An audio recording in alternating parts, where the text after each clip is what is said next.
Last parish presentation I gave last year in June, if you remember, this will be nothing like that one, because last time what I presented to you is something that was served on a big silver platter to us in the form of a property. This is not going to be the case today, because on the silver platter it's a long to-do list for us, which is great. Because you know what, if you don't work, you don't take ownership, and you have to earn it.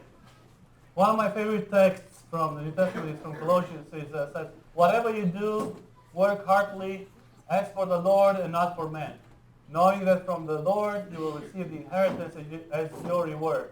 You are serving the Lord Christ." One of the major or biggest mistakes parishes make is whenever they start a project, they want either increased membership, increased pledging, increased things. And that is obviously for the wrong reasons.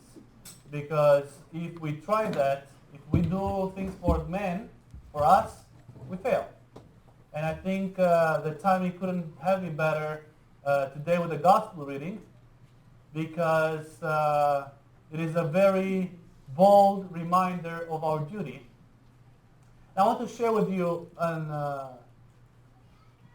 a poster that I've seen recently. It had depicted a man. It said, "One day I told you I was hungry, and you told me you'll start a committee to assess my needs. One day I told you I was thirsty, and you said that God's love quenches the thirst. One day I told you I was sick, and you said that you would go into church and pray for me. One day I was homeless, and you told me to seek a shelter. Thank you. Meanwhile, I was hungry, thirsty, and naked." Sometimes we fail to be proactive and go beyond our sanctuary. Our sanctuary is attending one relationship, the one with God. But we have to be very careful in our relationship with ourselves and others.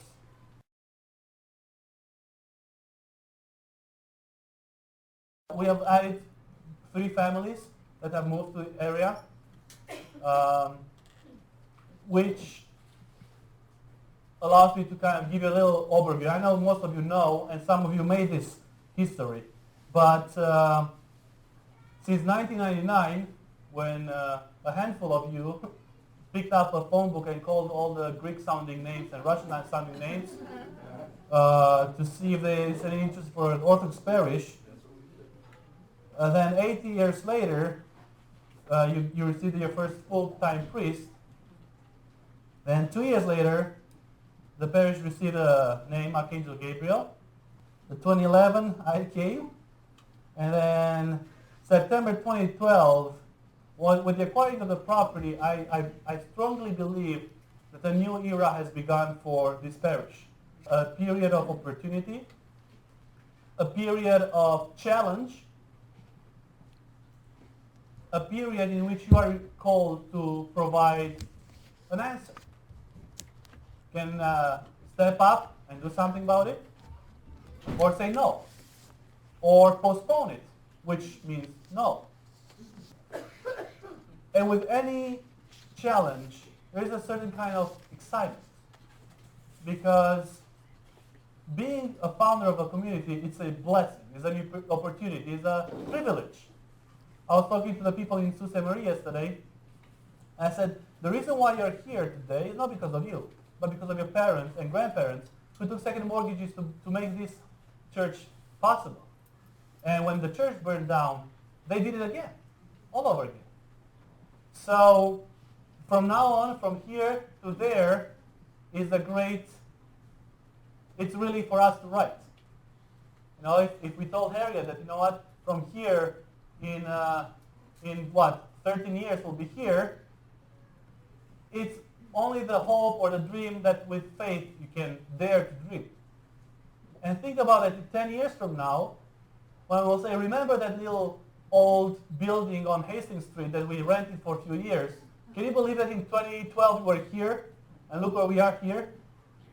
Or, this has been a great home for 12 years. I strongly believe that won't be the case. Because it's either we're going to make it great or there won't be a church in 10 years to be here. I mean, I'm 100% sure that we won't be here in 10 years. We'll be on a new church or we won't be at all. And both of them are very possible, depending on the response we provide in the next period. The status quo is short term. The status quo, like we have right now, is great for today. Tomorrow is not going to be. By the way, this building is for sale. Did you know that? They've been trying to sell it to us for 2-3 years. So if a buyer comes tomorrow, guess what? They'll sell it. We are making the parish of the future. And I don't want to use big words, but that's exactly what we do. And it's scary. It's scary for me. It's scary for you. I'm sure you have your valid arguments why we won't make it. Valid arguments. You know, uncertainty. We've been only 10 years. What's going to happen? Who knows what's going to happen?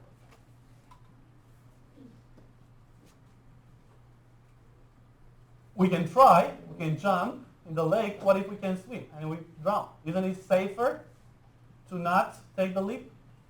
It is safer. And it has been like this for years. Why don't we just go, have a place to worship on Sundays, be self-sufficient, fill the community hall, which is great. I mean, consider that this is March, and we filled all the places around the table. When summer comes and we double our population, we won't have room. So it's a great status quo. But this will not last. That's a guarantee. This status quo, as great as it is now, is not going to last. So the reason why I started with the quote in the beginning, if we do it for us, we're going to fail. The process of acquiring the property, if one didn't have faith, I can guarantee that he or she has acquired it. How many things could have gone wrong and all of them went right in our favor? I mean, I can stay the rest of the afternoon and just list them. How many things could have gone wrong with the property? And it did. By the way, we closed on the property, as you probably know, 3 days before the contract expired. And they had a higher offer on the table, waiting and hoping and probably praying that we don't deliver. But I guess we prayed a little harder. When we come to uncertainty, it's a human normal instinct. But we're not called to be human beings in the world. We are called to be out of this world. So in James we read that every good and perfect gift is from above, coming down from the Father of the heavenly lights, who does not change like shifting shadows. Do you recognize this little piece from the first part? We read it every liturgy. Because one thing doesn't change: God. That is the cure of... So if we have one constant in this journey, it's God. When Solomon built a temple, a little bigger project than ours,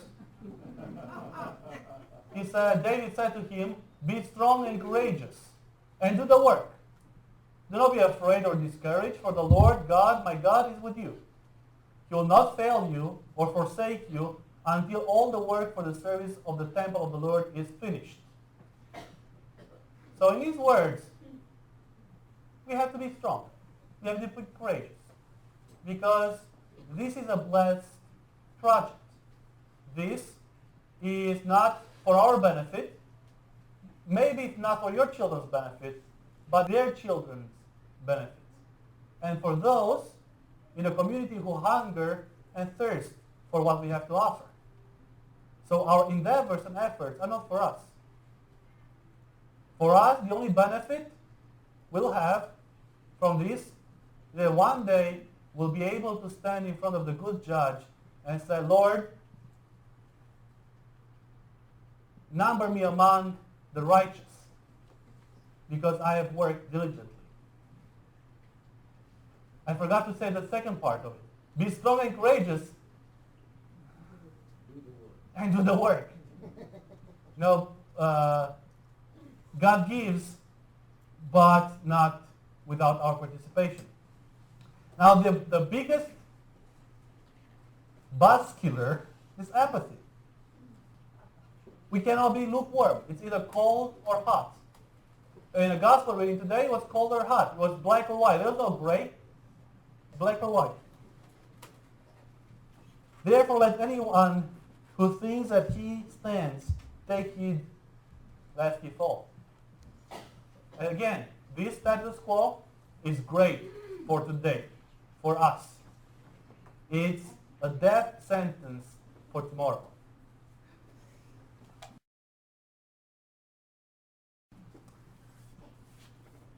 If we look, and I'm sure you've heard this before, and those of you who haven't, you hear today.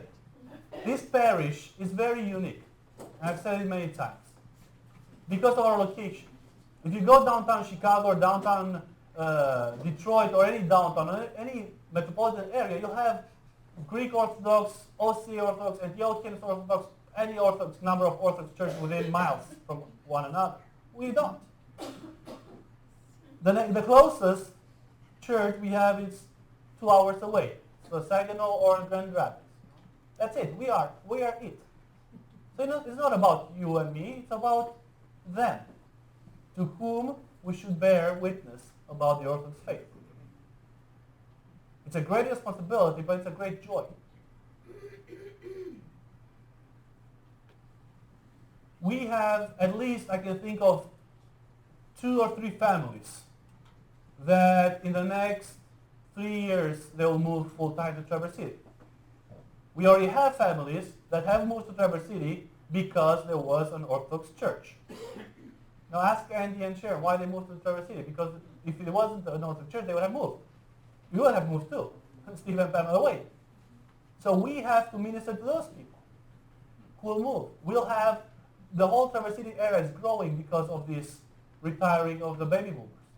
We have to have a solid, sustainable, and long-term presence to serve the spiritual needs of the Orthodox people that move to Traverse City.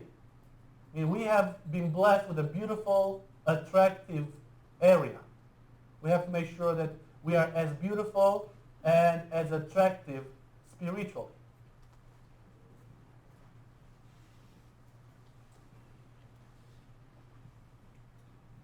One flaw of an Orthodox community is that we are self-centered. We cannot afford it. We have to open our doors and our hearts. And I think we as a community have done it very successfully. Reaching out to newcomers, reaching out to local community, and making our presence known. I mean, if you ask random people, probably 2 out of 5 know about the blessing of the Bay. 1. Or they know who we are. They know about us. We have to take a step further so they know us. Not only about us, that we exist. They have to know that we are here, we are welcoming, and you know what? We have what they seek.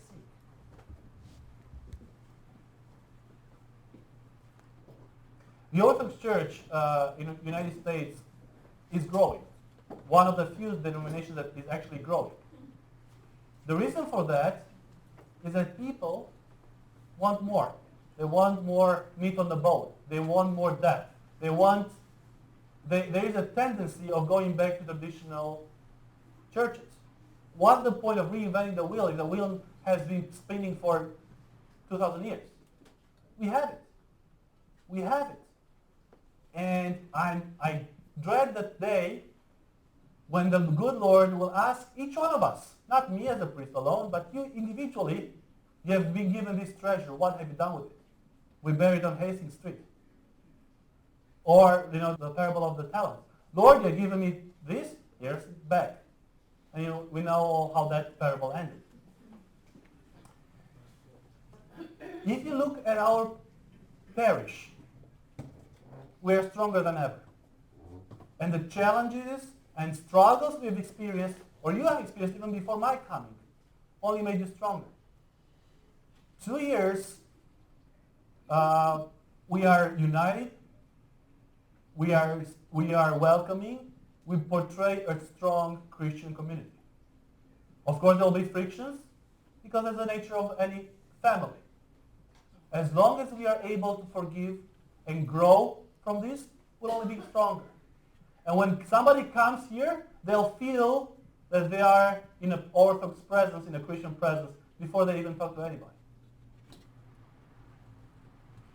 So we have a great calling, a great opportunity. Great words, wonderful words. But how do we go about this?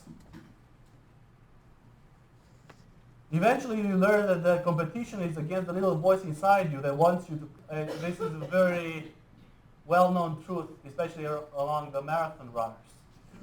The fight is not against your feet. The fight is not against your lungs. The fight is against your mind that keeps you going. And talking about marathons, the hardest miles are the first and the last. In between, you just go with it. Say that the first one is the most difficult. Because that's when the fight is hardest and the struggles are greatest, because you will have all the reasons and arguments not to do it. You won't make it, you'll fall. If the mind is struggling with those temptations, when we talk about a marathon, a physical effort, think about how the devil tempts us when we talk about building a church. How much more at war the devil is in our hearts, trying to whisper, you can't do it. Look at you, you're small. You only have 60 families, 70 families. Oh, you got a property, so what? You didn't get it. Somebody put it on your silver platter. Look at this financials. How can you build a $2 million church if you can't even break even or with great interest in stewardship? I can go on and on. I'm sure that he's been much busier than I am whispering this in your ears. Guess what? He did the same thing with me. You know, the first mile is the most difficult. So, by the way, I found this beautiful image of a nature online on Google. I looked at the most beautiful places on earth, and this came up there. You like it? It's our property. It's not. It is one of the most beautiful places on earth, but it's ours. That's our home. I know. I know. It is. You were a little afraid to dream that far, huh?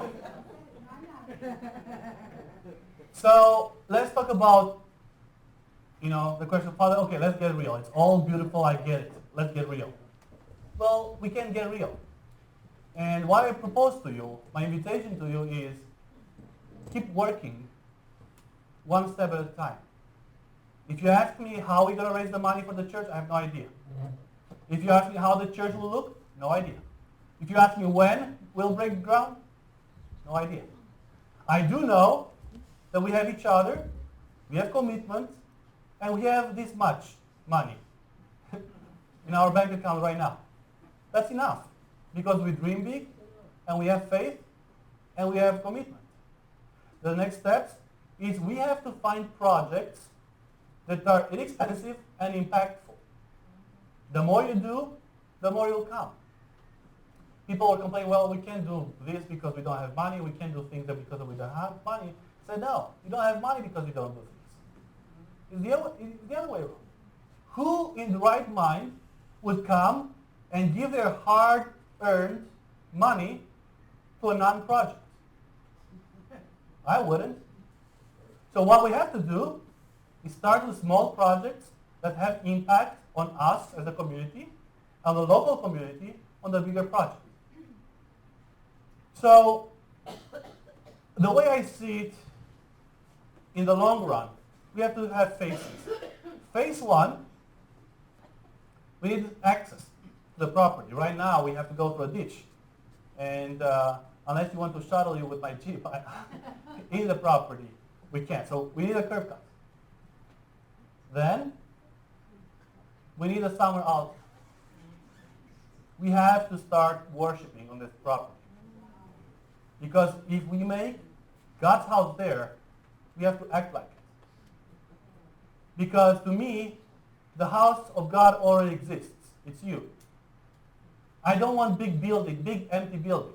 I'd rather have a small full building. So I'm not thinking about a huge gazebo or a tent or anything like that, just a place that seals it. This is a church. Even if it's one cross, one simple cross, that around which we can gather and worship, that's enough. Inexpensive and impactful.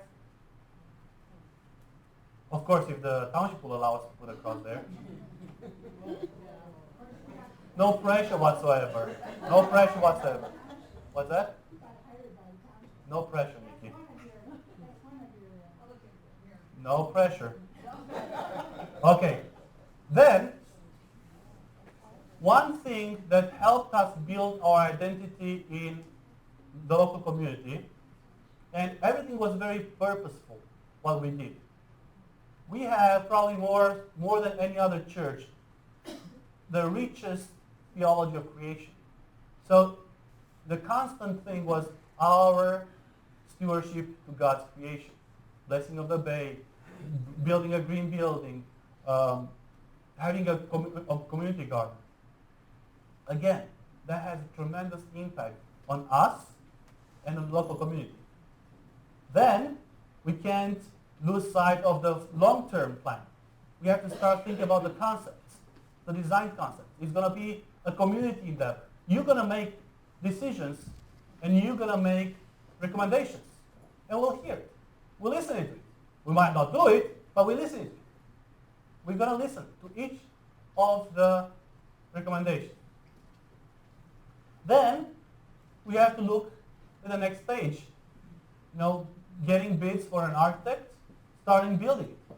From our hearts to our minds to the paper.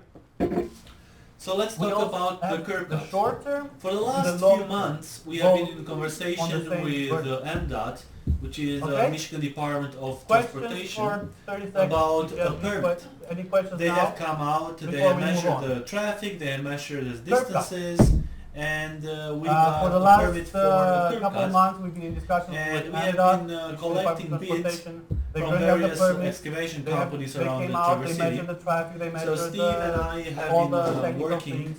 on Because this. the property We sits expect on the top of the the hill. cost to be around $4,000. The only place where we can because have a curb cut in the we decided to is do about right here. only one out of three Because stages you have to of have a clearance. curb cut build.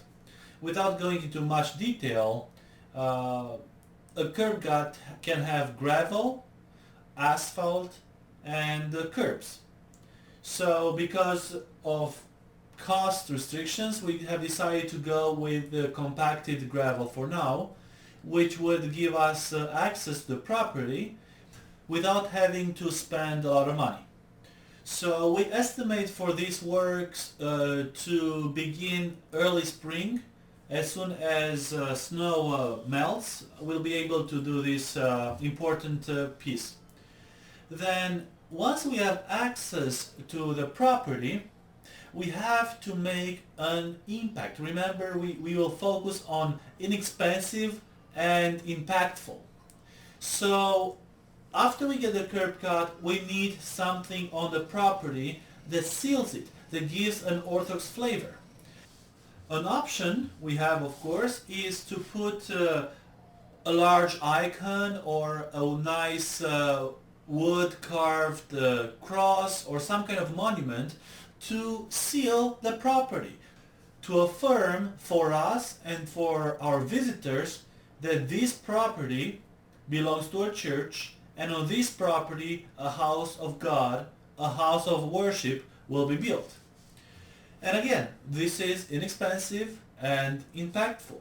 Just imagine in the summer having there a Vesper service or even a Divine Liturgy, a place where we can celebrate this opportunity of having a beautiful property.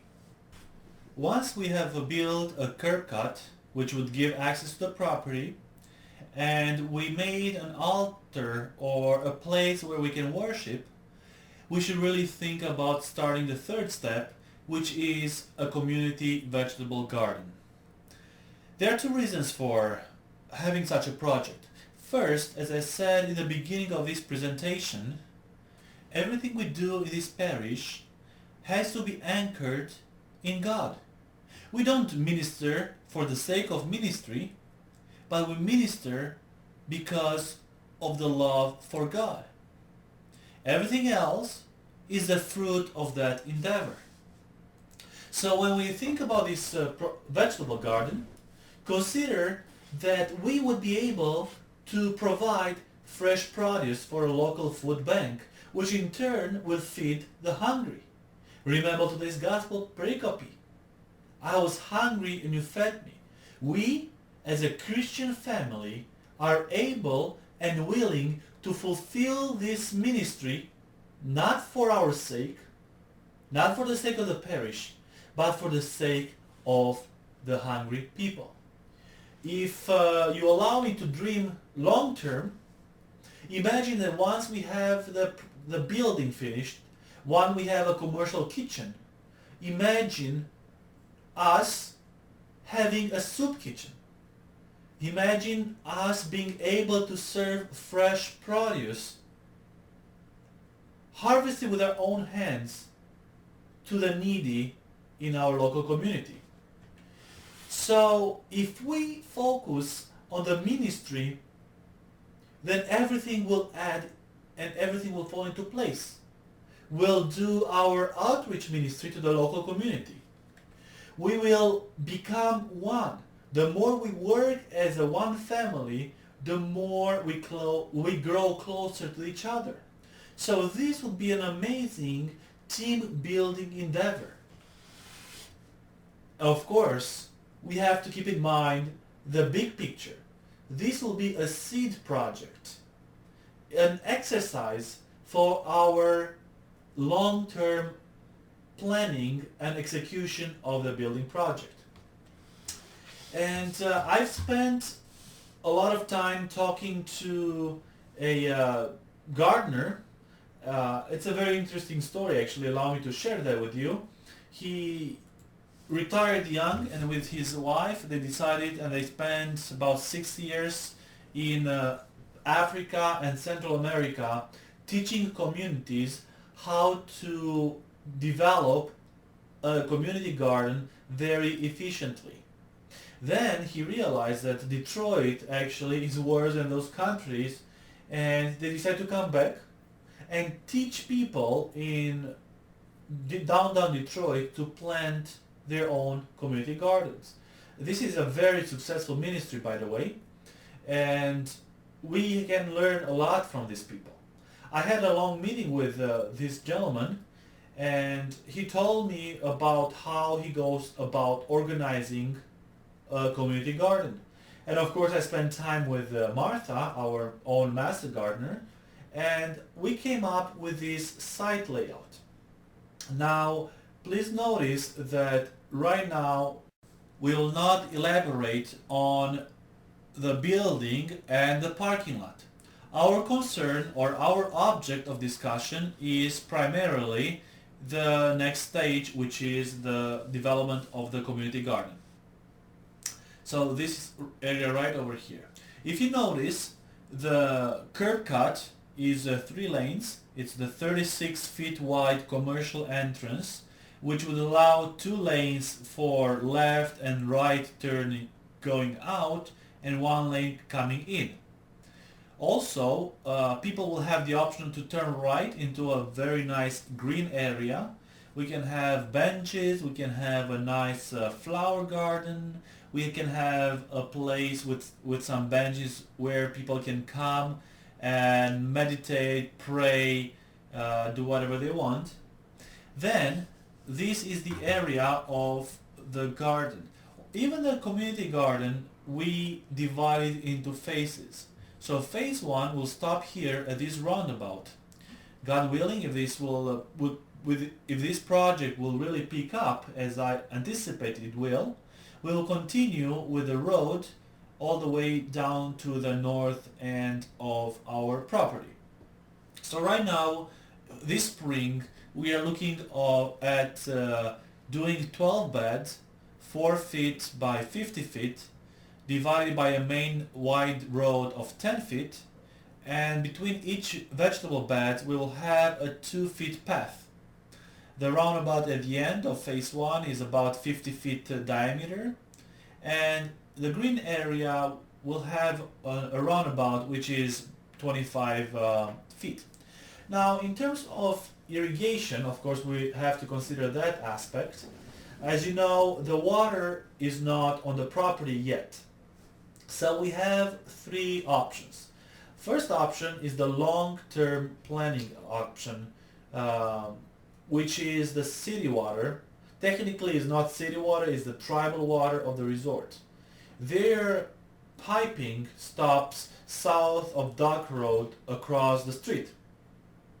It would be very expensive for us to bring the water to our property with the amount of money that we have at our disposal right now.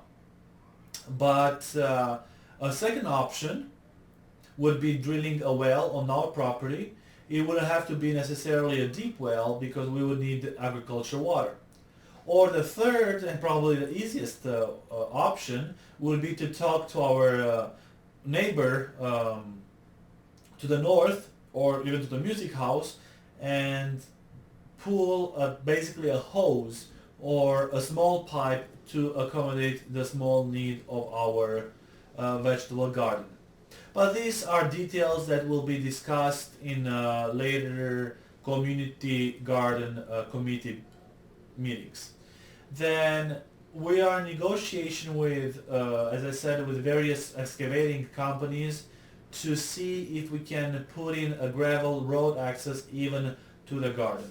But as I said, these are details that will be further discussed and decisions will be made according to the options. Now, once we finish this project, this community garden project, we have to always keep our mind on the long-term planning. We cannot lose sight of the fact that we want to build a new church. So now I want to invite each one of you, each member of the parish, to bring your participation in designing concepts of the church. Everybody has seen a beautiful Orthodox church, be it of Greek tradition, Russian tradition, Antiochian tradition. It makes no difference. Take a picture, send it to us via email or paper print or whatever you want. Send it to us. It is important for us. The church may not look like that one, chances are it won't, but we will treat with seriousness each submission. On the picture that you submit, choose 2 to 5 elements you really like and how they are relevant to our project. You may like the tower of this church, or you might like the dome of the church, or you might like I don't know. You tell us what you want or what you like. Then, once you submit it to the building committee, we will review it carefully. Again, our church may not look like that one, but at least we will show respect and appreciation for your effort to submit that information. For example, let me share with you an example. Here is a design concept. Let's say the church, this first church is the St. Nectarius Greek Orthodox Church in Charlotte, North Carolina. And we can say, I really like that Byzantine dome, or I really like the shape of the towers, or the general feel of the church. Of course, that is a different scale. It is a beautiful, gorgeous, but large structure. It will be different scale. But you can say, you know what, I like that kind of entrance, or that kind of tower, or that kind of dome, or the stone. A second example is Saint, I'm not even sure if Saint Nectarius, it's a Romanian Orthodox church, and you can say, well, wood is so northern Michigan, it's a landmark, and it has so nicely hand-carved elements to it. and the wood structure really brings warmth to a building. So I think this would be a nice fit into the Northern Michigan Orthodox experience. These are just two examples to show you what we need and what we really expect from each one of you. This will be a community endeavor. If fundraising will be a community endeavor, designing is a community endeavor. So once we have basic elements of the design, once we have done our research in terms of size, why is 200 people, 200 seats too big or too small? We don't know. We have to do that research. We have to ask parishes and communities that have already gone through this process. What did you look at? At which elements of the parish and of the local community or the projected growth do you look in order to say that we need a church to seat 100 people, 150, 200 or 300? Why? And then we have to really start moving forward, collecting bids and project proposals from various architects. There are three-stage bidding process: the design, the permits, and the execution. We can have three different companies or three different architects for these stages. And we have to develop at the building community level a set of requirements. The architect has to have an orthodox understanding of the canons of the church. He has to understand that this is quite different than building any other commercial building. But if we have in our minds the short-term and the long-term elements of this project, we can proceed with confidence, with faith, and with a sense of excitement